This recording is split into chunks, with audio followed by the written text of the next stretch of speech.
गांव की जेठानी। शांति अपने दो बेटों अर्नव और आरुष के साथ शांति से जीवन बिता रही थी, लेकिन शांति के पति सोहन से उसकी कभी कभार थोड़ी अनबन हो जाती थी। एक दिन शांति रोज की तरह सुबह का खाना बना रही थी, तभी दरवाजे की घंटी बजी। घंटी की आवाज सुनकर वो दरवाजे की ओर जाते हुए कहती है, अरे आती हूँ, कौन है, सब्र करो। शांति दरवाजा खोलती है तो देखती है कि उसके जेठ मोहनदास सामने खड़े होते हैं। वो सक पकाकर अपना घूंघट करती है और पैर छूकर कहती है, आइए आइए जेठ जी। कैसी हो शांति?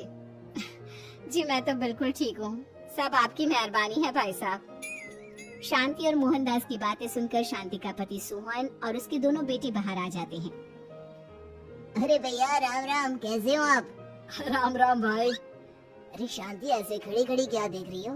चाय कॉफी कुछ लेकर आओ, भैया आए हैं। शांति तेजी से रसोई की ओर आगे बढ़ती हुई कहती है, अरे मेरी माँ, गेट खोलने के चक्कर में मेरे तो चावल ही जल गए। वो दौड़ी दौड़ी रसोई में जाती है और देखती है कि सारे चावल जल गए हैं। वो दोबारा चावल बनाने में लग जाती है। इतने में सोहन आवाज लगाता है, अरे शांति, तुम्हारे चावल का रोना खत्म हो गया हो तो चाय ले आओ। जी लाती हूँ अभी। शांति जल्दी जल्दी चाय बनाती है और मोहनदास को चाय देती है। सब एक दूसरे की खैर खबर पूछते हुए चाय पीते हैं। चाय खत्म होते ही मोहनदास शांति की ओर देखते हुए मजाक में कहते हैं, शांति, अब तुम्हारी चाय में दम नहीं रहा, अब हमें चाय बनाने वाली बदलनी पड़ेगी। ये कैसे मुमकिन होगा जेठ जी? घर और बाहर का सारा काम मुझे ही करना पड़ता है और कभी कभी जल्दी जल्दी के चक्कर में काम बिगड़ जाते हैं, जैसे आज चावल जल गए। अरे इसी का तो हल लेकर आया हूँ।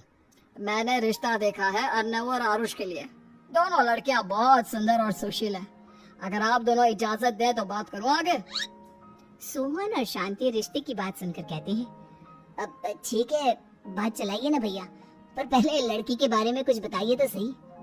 हाँ भाई साहब, लड़की कैसी है, परिवार कैसा है, कहाँ के रहने वाले हैं?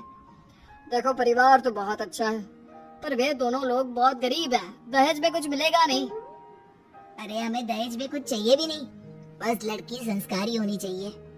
एक लड़की तो पढ़ी लिखी है और शहर की रहने वाली है, पर दूसरी अपनी गरीबी की वजह से पढ़ न सकी और गांव में रहती है, लेकिन दोनों है बहुत खूबसूरत। अगर तुम सबको देखते ही पसंद आ जाए तो मेरा नाम बदल देना। हाँ, पर तो हम आके मूंद कर भरोसा कर सकते हैं भैया। अब आगे बात चलाइए, हम शादी करने को तैयार हैं। कुछ ही दिन में अर्नव और आरुष की शादी हो जाती है।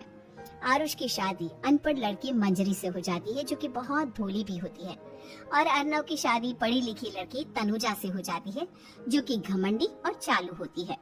एक दिन मंजरी घर के काम कर रही थी कि अचानक शांति उसे आवाज लगाती है, बड़ी बहू, ओ बड़ी बहू, मंजरी जल्दी यहाँ आओ।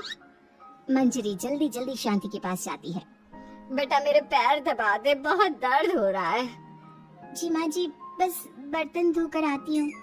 अरे बैठ यहाँ, मेरे पैर में बहुत तेज दर्द हो रहा है, बर्तन छोटी बहू धो लेगी। मंजरी शांति के पैर दबाने लगती है तो शांति तनुजा को आवाज लगाती है, छोटी बहू, और छोटी बहू। तनुजा थोड़ी देर से आराम से चल कर आती है। जी माँ जी, आपने बुलाया मुझे? आपको कोई काम था क्या? तू कुछ काम कर रही है या? शांति की बात काटते हुए तनुजा बोलती है, कुछ नहीं माँ, फोन पर अपने घर पर बात कर रही थी। अरे बाद में बात करिए अपने घर वालों से, पहले जाके बर्तन धो ले। तनुजा मुंह बनाते हुए अपनी जेठानी की ओर देखती है और मन ही मन कहती है, ये महारानी वहाँ बैठी है, ये नहीं कि बर्तन धो ले। मैंने इतनी पढ़ाई बर्तन धोने के लिए की थी क्या? तनुजा दांत पीसकर वहाँ से चली जाती है। अगले दिन सब दफ्तर चले जाते हैं, तभी डाकिया चिट्ठी लाता है। शांति चिट्ठी लेकर मंजरी से कहती है, बड़ी बहू, जरा छोटी बहू को बुलाना, एक चिट्ठी आई है। मेरी तो आंखें कमजोर है तो मुझसे पढ़ा नहीं जाएगा। मंजरी तनुजा के पास जाकर कहती है, तनुजा, तुम्हें माँ जी बुला रही हैं। मुझ पर हुक्म मत चलाओ, काम बताओ काम। अरे मैंने तुम पर कहाँ हुक्म चलाया, और हुक्म चला भी दूंगी तो क्या हुआ? तुम तो मेरी छोटी बहन की तरह हो ना। तुम जैसी अनपढ़, जाहिल और गांव की गवार मेरी बहन नहीं हो सकती।